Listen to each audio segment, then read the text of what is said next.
അപ്പോൾ രാവിലെ തന്നെ അതാ ഒരാളിവിടെ മുറ്റടിക്കാനായിട്ട് ഇറങ്ങിയിട്ടുണ്ട് കേട്ടോ.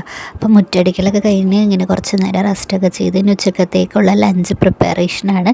അത് കഴിഞ്ഞിട്ടാണ് പിന്നെ ക്ലീനിങ് പരിപാടി. അകത്ത് അടിച്ച് തൂക്കാനും തുടയ്ക്കാനൊക്കെ നിൽക്കുള്ളൂ കേട്ടോ. അപ്പോൾ ഉമ്മ അവിടെ നല്ല മോര് കറി വെച്ചിട്ടുണ്ട്, മോര് കാച്ചിയിട്ടുണ്ട് കേട്ടോ, കുമ്പളങ്ങയൊന്നും ഇടാതെ. അപ്പോൾ എനിക്ക് ബീട്രൂട്ടും ക്യാരറ്റും ഇതുപോലെ ഗ്രേറ്റ് ചെയ്തിട്ട് ഒരു തോരൻ വെക്കുന്നത് ഇഷ്ടമുണ്ട്.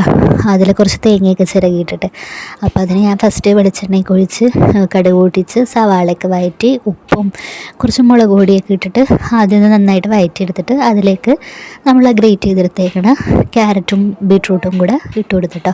എന്നിട്ടത് സിമ്മിൽ കുറച്ച് നേരം അടച്ച് മൂടി വെച്ചു വേവിക്കാനായിട്ട്. അപ്പോഴത്തേക്കും നമ്മുടെ ബാക്കിയുള്ള പണികളൊക്കെ കഴിഞ്ഞു. പിന്നെ അതിലേക്ക് തേങ്ങയും കൂടെ ചിരകിയിട്ടിട്ടോ. അങ്ങനെ ഇവിടെ ഊണ് റെഡിയായി. ലാസ്റ്റ് നമ്മൾ നല്ല മോര് കറിയും തലേ ദിവസത്തെ ബീഫ് കറിയും ഒക്കെ കൂടി കൂട്ടിയിട്ട് നല്ല പിടി പിടിച്ചു.